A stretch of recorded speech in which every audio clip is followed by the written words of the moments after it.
Welcome back to the Deep Dive. We're here to take that huge stack of sources you have and really pull out the crucial stuff you need to know. And today, our focus is, well, laser sharp. We're tackling just one single day, September 30th, 2025. Right. And if you're thinking just another Tuesday, think again. Oh, definitely not. Our sources paint this picture of just exceptional global volatility. This deep dive shows this convergence. You've got intense political crises in Washington, financial jitters.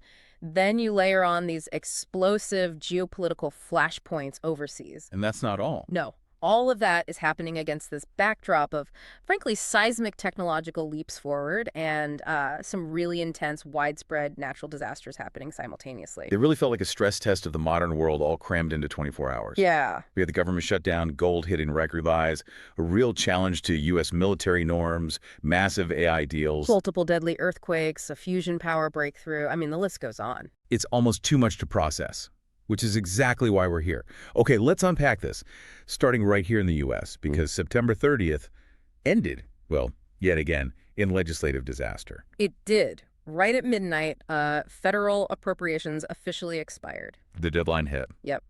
And Congress couldn't reach a deal. Specifically, the Senate failed to advance that short-term funding bill. Pretty much straight down party lines, I gather? Exactly. Strict party lines. So that guaranteed a government shutdown. And the sources suggest this wasn't just, the usual brinkmanship. The tension felt structural this time. Okay, what made these negotiations so uniquely brittle? We've seen these standoffs before, but this one felt different somehow. Well, the sources are highlighting that the division wasn't just about, say, spending ceilings. You had the White House actively pushing to fundamentally reshape the federal workforce. Reshape how? Well, personnel, structures, and demanding much deeper domestic spending cuts as a prerequisite for any budget deal at all. Okay, so big demands from the White House side. Right. And then on the other side, you had Democratic leaders, Schumer and Jeffries specifically, really digging in on enhanced tax credits for the Affordable Care Act. The ACA credits. That's always a big one. Huge. That demand alone carried this massive potential cost projection. So it just ensured that the partisan gap was simply too wide to bridge this time around. So the government can't agree to keep the lights on. What's the immediate fallout for the economy, for, the average person listening? Well, the immediate reaction was market panic, basically. We saw heightened market volatility straight away. And the delayed release of key economic data reports, that just injected more uncertainty into everything. Financial forecasting got tricky. And beyond the markets. Beyond the numbers, you had widespread federal furloughs kicking in almost immediately. And then this cloud of uncertainty just spread over public services. Think Social Security payments, and critically for millions, student loan payments too. Right. And there was a financial nugget in there about gold. Yes, you absolutely need to hold on to this. Safe haven demand just surged, pushing gold to fresh records. How high are we talking? What level? It was flirting with $3,870 an ounce. Wow. And look, this figure isn't just some nervous market tick. It really indicates that investors are starting to hedge against U.S. governmental dysfunction as a more structural, maybe permanent risk. Not just a temporary spectacle they expect Congress to fix in a few days. Exactly. It signals this deep-seated lack of confidence in basic governance actually working smoothly. That's a big shift. And that political tension wasn't just stuck on Capitol Hill with a budget, was it? Yeah. September 30th was also this major flashpoint for U.S. civil-military norms. Oh, yeah. Centered around that highly unusual political summit at Marine Corps Base Quantico. Tell us about that. What was so unusual?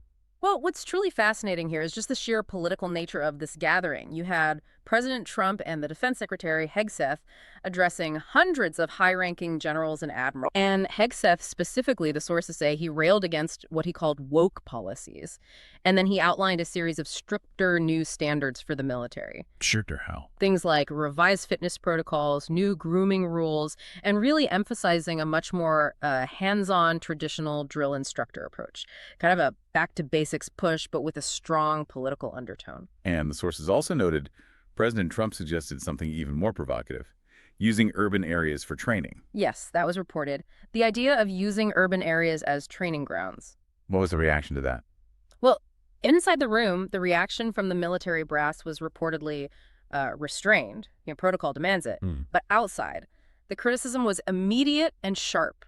Former commanders, defense experts, They raised serious concerns. About what specifically? The legal and ethical implications, obviously, of using major population centers for military exercises. But more broadly, the concern was about this unprecedented politicization of the armed forces, which have historically tried to remain apolitical. So this one event on this single day really signaled a potentially major new flashpoint in civil-military relations. Absolutely. A significant moment. Okay, so while the defense community was navigating those internal political fault lines, the administration seemed to pivot, aiming for a high-profile economic win, something maybe to placate consumers. The Pfizer drug pricing deal. Yes, that happened the same day. The White House announced a deal with Pfizer for lower prices on select widely used medicines. Right, positioned as a big win against high drug costs. Exactly. That was the messaging. So what were the actual mechanics of the deal? What did Pfizer get? What did the government get? Well, it covered lower costs for patients, supposedly. But it was complex. It involved this idea of a balanced global pricing approach.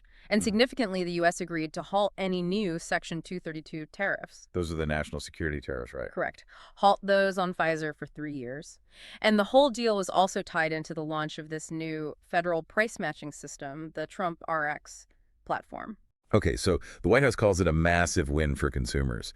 But I mean, halting those Section 232 tariffs, that sounds like a pretty big concession to Pfizer on trade policy. Wasn't this maybe more of a trade-off disguised as a price cut? That is precisely the debate that kicked off among analysts immediately. Ah, It really raises the question, was the price reduction driven by, genuine hard-nosed negotiation? Or was it primarily the result of a trade-off where the administration leveraged tariff relief to secure a headline-friendly consumer victory? and the real long-term impact on people's wallets. Still TBD, really.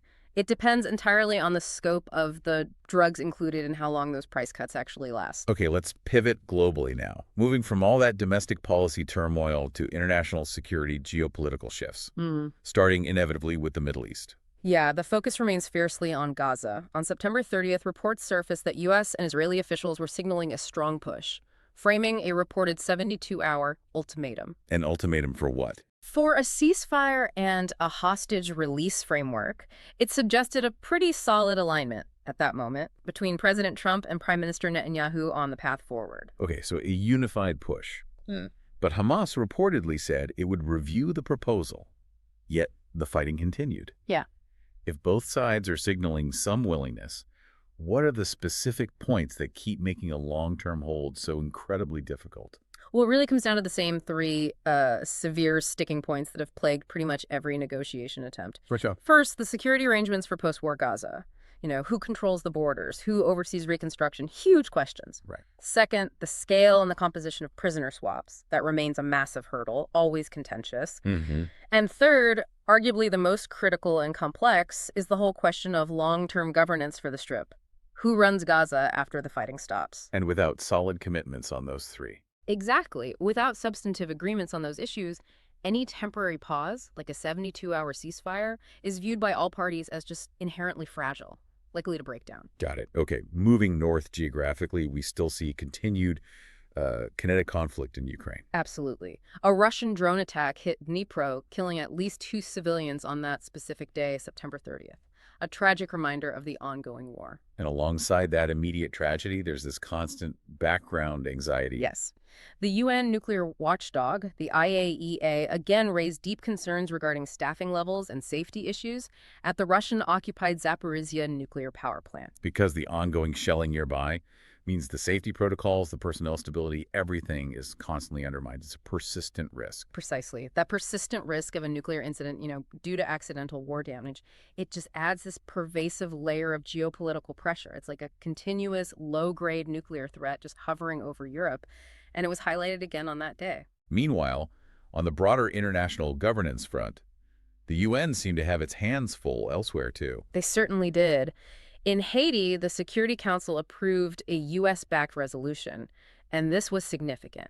It aimed to more than double the size of the international mission fighting the powerful gangs there. Gangs that have basically destabilized the entire country. Right. So this was seen as a critical security step. But, and this is important, you also saw fractures in the global consensus. How so? China, Russia, and Pakistan all abstained from the vote. They publicly questioned the clarity of the mission's mandate and, crucially, who was actually going to fund this massive expansion. So, support, but not unanimous. Interesting. At the same time, a very clear shift towards the West was happening elsewhere in Europe. That's right. In Moldova, they held parliamentary elections on September 30th. And the result? A decisive win for the pro-EU party. A really massive signal for the broader power balance in Eastern Europe. So, solidifying Moldova's move away from Russian influence. Absolutely. This election outcome firms up Moldova's trajectory toward the European mainstream. You could see it as a crucial geopolitical win for the EU, sort of consolidating its influence on its eastern borders. Okay, this is where things get really interesting for me. Let's dive into the race for tomorrow. Yeah. The technology, the future economy.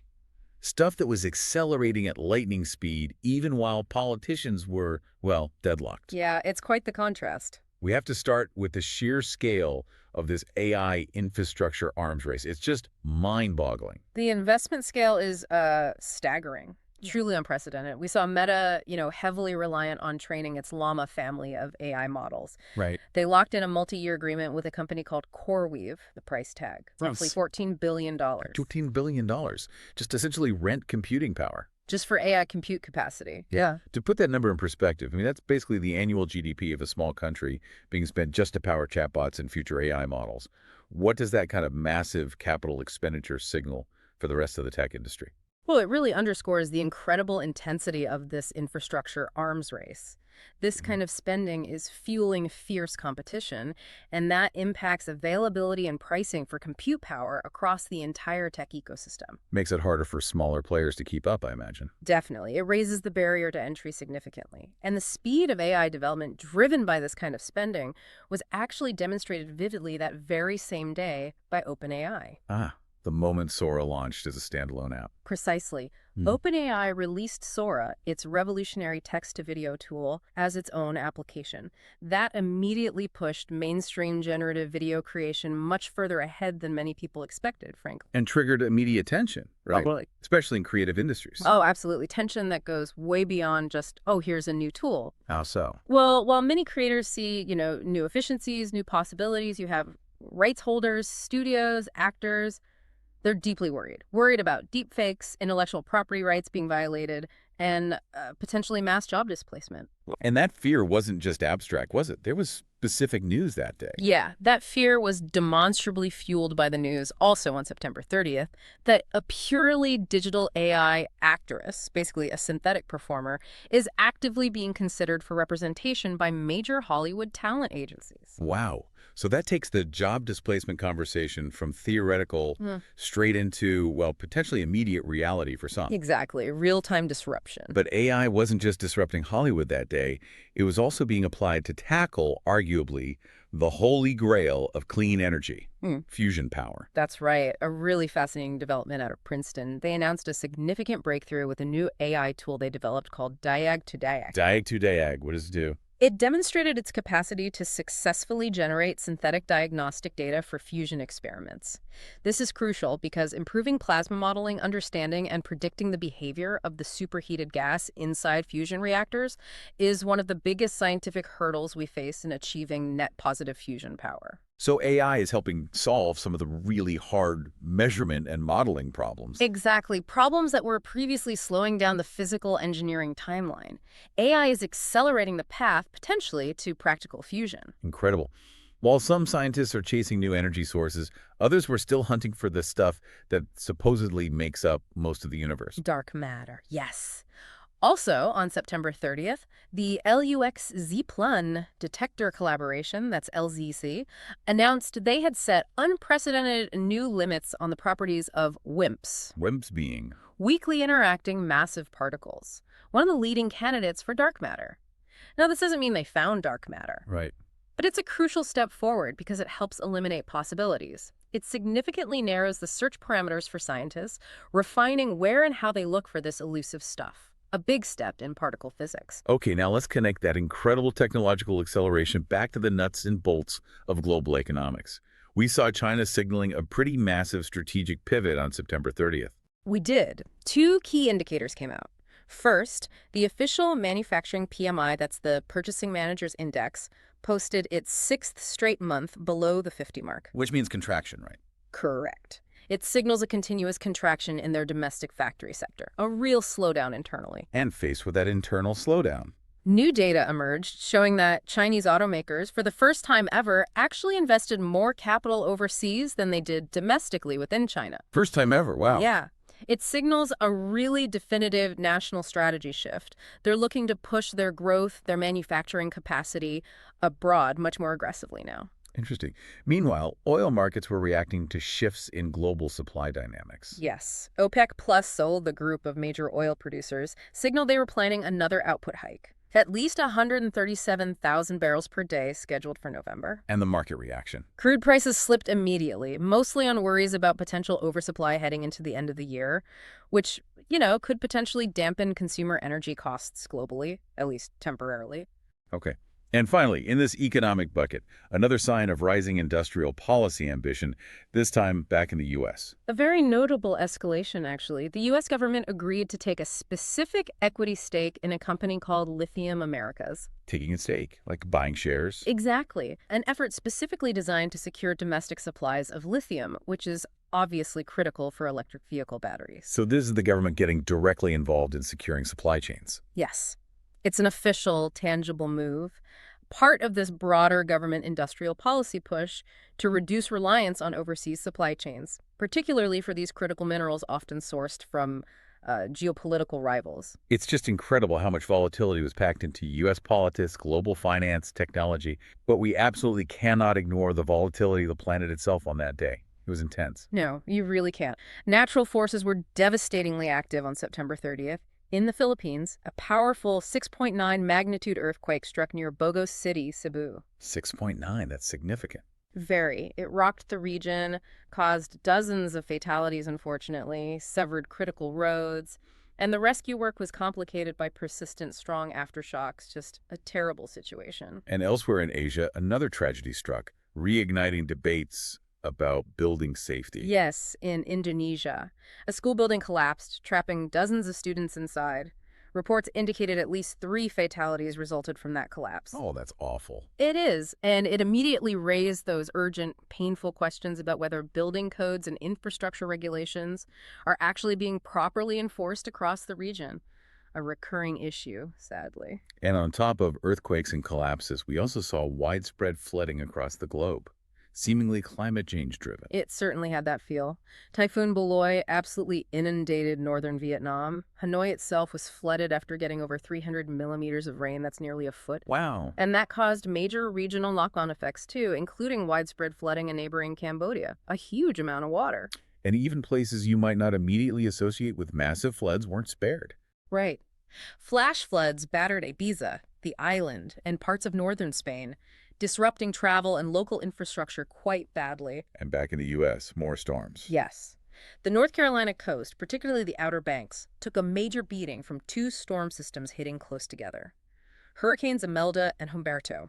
They caused extensive damage, collapsing homes right into the ocean, displacing residents. A vivid example of those compounding storm impacts. Wow. Okay, so let's try to synthesize this incredibly intense 24 hours of September 30, 2025. It's a lot to take in. It really feels like this was a rare moment where the structural volatility we see in global finance and political governance, the shutdown, the military debates, was immediately mirrored by the sheer physical volatility of the planet itself. Multiple global disasters hitting at once. Yeah, that's a good way to put it. Politics and planet in turmoil simultaneously. But, and this is the kicker, through all that chaos, technological progress, specifically thinking about AI and fusion here, just kept accelerating. Rapidly and, it feels like, relentlessly. Yeah, the tech didn't pause for breath. Before we wrap, we should probably briefly note just a few cultural footnotes from the day, too, just to underscore the sheer breadth of events happening. Good point. What else was going on? Well, Canadian communities marked the 5th annual National Truth and Reconciliation Day, a very important day of reflection there. Yeah. U.S. prosecutors announced they were seeking an 11-year prison sentence for the entertainer Sean Diddy Combs. Right, that news broke. And the world also said farewell to an icon. The legendary Italian actress Claudia Cardinelli passed away. A day of extremes, indeed. Highs and lows across the board. Okay, here is a final thought for you, our listeners, to carry forward based on everything we've just discussed from this single packed day. Yeah. When we look at the political gridlock, that seemingly continuous cycle of budget brinkmanship, these shutdowns, and then you compare it to the absolute lightning speed of technological change. Sora becoming a standalone app overnight, AI accelerating fusion power. It raises this profound, almost structural question. What happens when the speed of technological change, the sheer capacity to innovate and disrupt just far, far outpaces the political capacity to actually govern it, to regulate it, to respond effectively? Which of these forces ultimately wins out? The accelerating technology or the grinding, often gridlocked political process? Which one will truly redefine the global landscape in the very near future? That is definitely something worth mulling over. Thanks for diving in with us today. We will catch you next time for the next deep dive.